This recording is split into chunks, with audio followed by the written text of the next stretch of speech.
is my view when I wake up every morning. And this is my view on my bathtub. Oh, that's my swing. And this is my view from my balcony. Yep. And these are the visitor parkings just for my block. Alright, we have about 40 visitor car parks here. So when my friends come and visit, I'll be able to see whether they have arrived. You know, and look at that view. Beautiful.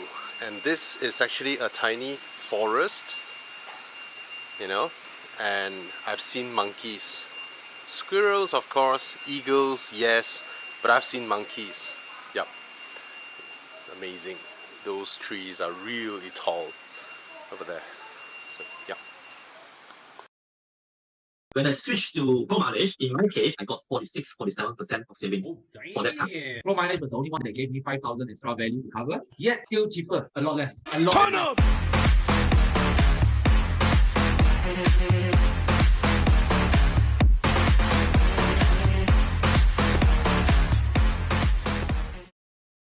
And the best part of my condo, yep, just now we were at the toilet looking out, is that I have a little garden, which my neighbors don't. Yep. So some of you have watched my video. I've brought you guys around my house. Actually there are a total of 8 units in my development on ground floor, first floor, that has gardens, but I am the only one with a garden facing the magnificent view of Kuala Lumpur. Right, yeah, it's the only one. And I tell you, the number of hummingbirds I've seen, kingfishers, eagles, you know, flying around here day in and out is just beautiful. This is this tiny little leftover forest with some roads down there, with some bungalows down there, and we're lucky that the land is not big enough to develop anything, and it becomes a little bit of a secluded, I don't know, it's just beautiful to look at these trees. And that tree over there is huge, the height of it, it's crazy. And there we have Menara 118, KLCC, Maybank, KL Tower, Mid Valley. Yep, the likes of it, they're there. So during celebrations, I'll be able to see fireworks from multiple places being lit up. And that's the Tun Razak exchange. Alright, so why I did my video today is that I have added a facility here. Okay, we're almost in 2 years of lockdown, and it's been about 8 months since we are able to swim, you know, because of the COVID restrictions. All condos closed their swimming pools, and the other day I bought a small rectangular. Why is it so big? Okay, small now, but back then it wasn't considered small. So it was like 4.2 meters, you know, 2.1 meters across, you know, and 70 cm deep, and I thought that was huge, you know. Of course, we bought those from Shopee, or was it Lazada, and they're from China, and we just inflate them, and it's self-inflation, and it's damn cool, you know. You just self-inflate the thing. So easy. I just put some batteries in and on it, and then it just self-inflates by itself. So we like it, you know. I place it horizontally here, and it was just right from that tree over there to the wall, very snug. And we were happy until one day I thought, oh, let's change the water and let's wash it, and then push it up and then press it on some, I don't know, stones or cables here, because I have some lights here, and it punctured it. Then and it actually wasn't, you know, it's fairly simple. It's just square, and then you inflate all the sides. Hopefully the inflated sides were able to hold the water, which it doesn't, you know. When you fill up, it will just bend the whole thing. But anyway, then I found this. I never knew about these guys, Intex. Alright, apparently they are a brand from Europe. I have no idea which country, or I never bothered. You know, they're from Europe. And this is just brilliant. When I saw this, I was like, 12 feet across. same length as that one. So me and my wife, we came here and measured and was like, that should be just about enough. And then I bought it. It wasn't expensive because the other one, which is like that one was from China, that one was like 290 ringgit. This one is 440 ringgit. Alright, but what's amazing is that I only need to inflate the top ring, and there's no inflation over here, but the way they design it, the top ring is smaller than the base, means the water will come down the base, and because this is air, the water coming up would float this up. So this thing was initially lying down here, and then as I fill up with water, the whole thing just rise up by itself. Very, very clever design and durable materials. And I thought that's it, you know, fill up with water and that's about it, I thought, you know. And then I fill it up with water, I did the calculation, it's crazy. The old one that I had, which was 12 feet, right, and about 5 feet across, and as we calculated, that one fills up like 3,000 liters of water, or 2007, 2008. This one fills up to 8,000 liters of water. It's crazy. So I thought, oh, I bought a pool, that's it. Then rain, then leaves, bird droppings, you know, immediately dawn on us that, oh dear, these are things that needs to be dealt with, you know. Then I realized they sell a cover, so the cover wasn't too expensive. It's like, I forgot the price, 100 plus. Yeah, that's a cover. Putting on and taking away is a little bit of a hassle, but it's not impossible to do it by yourself, you know, one person, right? And last night there was rain, pretty heavy, so we woke up to this, right? There's water sitting there. Then I was trying to find a way to remove that water. Then I realized a simple way like this, you know, fill up the pipe with water, put it down. Because of the height differences, it will just draw the water down. I thought that's it, you know. Then we realized we were playing it for 3 days and the water became murky. Then I went online and I realized that it's not as simple as we thought. Because having a volume of water like this, stagnant, right, very quickly they'll turn murky when you're playing in it, your skin follicles or whatnot, you know. And then covering it with a cover like that to prevent things from dropping, and then the sun and all that, and then the water will begin to smell. So that's when I bought a pump. Then I realized we need a pump, a filter. So this is my pump room. Right. So this is my pump room where, see, yeah, that's the little filter where water comes out from here, goes in there, and then comes back out. Alright, so we don't use it all the time. So you only use it when the water is murky, right? So these are my own water tanks. When I moved here, when I renovated, I was afraid of water stoppage because people who stay around Old Klang Road area will know there's a lot of hills here. Every taman here were built on hills, and when there's water stoppage, those who stay high up would be rather disadvantaged. But after I installed these, then only I realized that my condominium has 4 huge tanks, you know, like they are really well prepared, you know, basically 4 times the amount needed. So, but nevertheless, I had my tanks here, 1,000 liter each. So the water that comes down from the tank above would actually go through this filter first. After going through this filter, it will go into my tank. The first tank, once it's full, it fills up the second tank. Once it's full, it pulls water down through the pump. Because we no longer have the pressure from top, we need the pump to pump the water into my house. The pump pump the water through another filter to go into my house. So that's my sort of like my pump room. Anyway, so yeah, so then I realized it's not just the filter, because the filter gets stuck very, very quickly when you play with the water and you turn it on. Then only I learned that I need to put salt in, and I did the calculation. This small pool needs 25 kilos of salt. Then I realized that you need the chlorine tablets, you need to buy something, you know, there are all sorts of little accessories that that completes the whole experience of being able to keep a swimming pool semi-permanently, you know, because I'm not going to remove it, I'm not going to deflate it, I'm not going to let go 8,000 liters of water down. I'm going to maintain the water so that my kids get to play. So you're asking, hey, it's so small, how to swim? The point of this is not to swim, you know.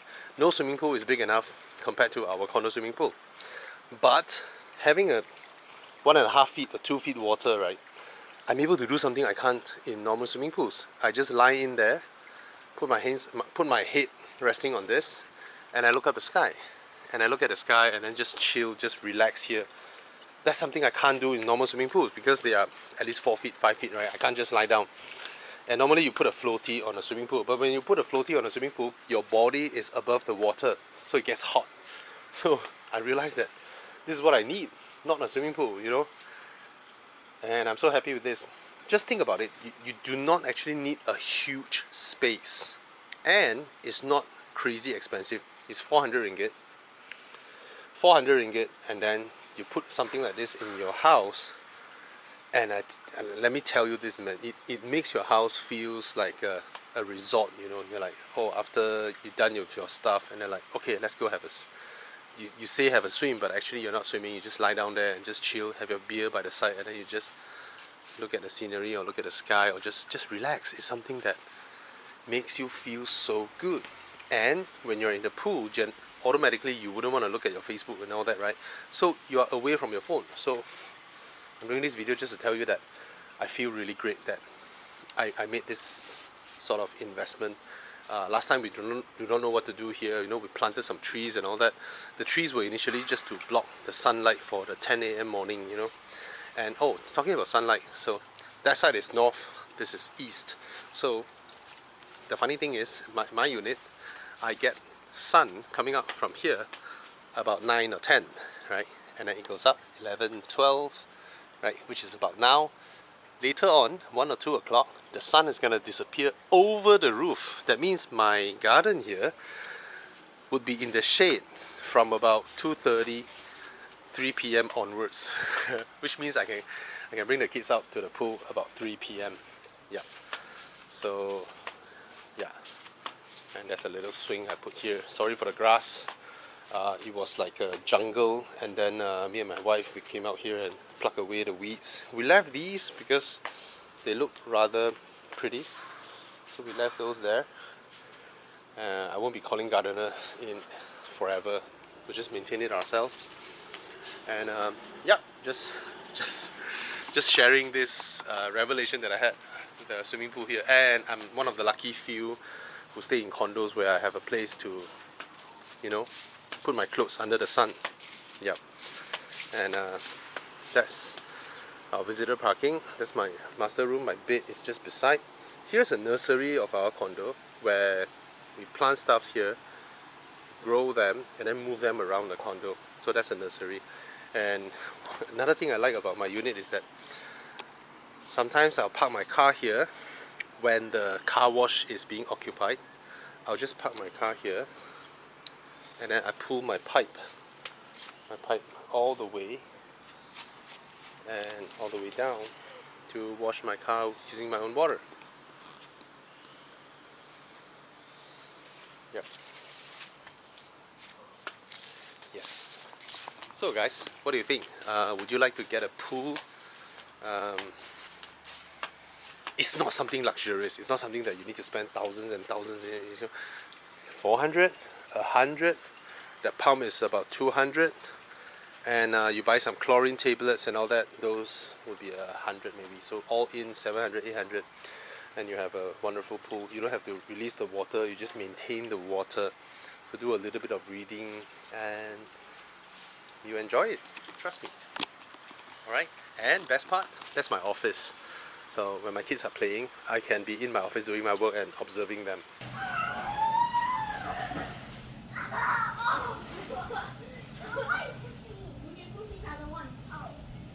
Yeah, I haven't mentioned, it's really windy here. It's extremely windy.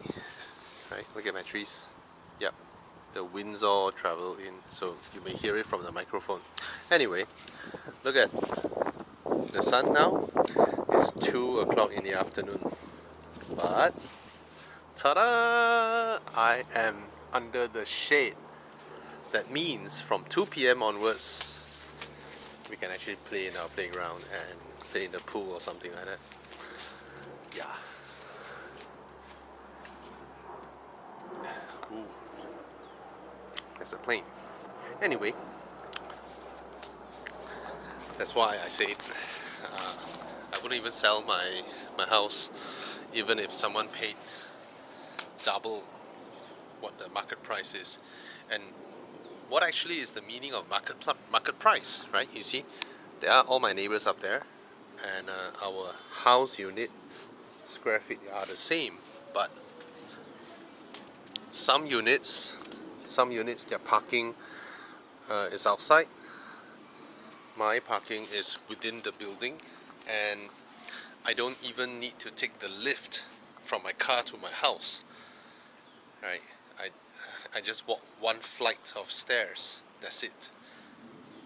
And it's indoors. So should every unit be priced more or less the same based on square foot, or things like these actually play a big role in the value of the house? The view, the convenience of having covered parking, not I don't need to walk under the rain to go to the car, and my car is always in a climatized protection, and my unit is just first floor, but yet that means I don't need to live with the lift or the escalators, breaking down and all that, but yet I have a full view even if I'm just in the first floor, right? It's I don't like lifts at all, in the lift, going into the lift day in and out, and then when they break down and then you need to wait for the lift and all that. I don't even need to wait for the lift. I go out, I just walk straight to my car, and that's why yeah, that's why I want to throw the question of, should house prices in Malaysia actually be evaluated differently from now on? All these factors, right, actually play a role. Yeah. Alright. Gonna go into the pool later on, and yeah, I forgot to show you guys this. You need this as well. This is to, scoop up the leaves and all that. And it's only 20 ringgit. Alright. But I bought another thing which hangs by the side, and it should be level with the water, so that, or slightly below the water level, so that the water will flow in and captures the leaf and then come back out. Yeah. Alright. Cheers.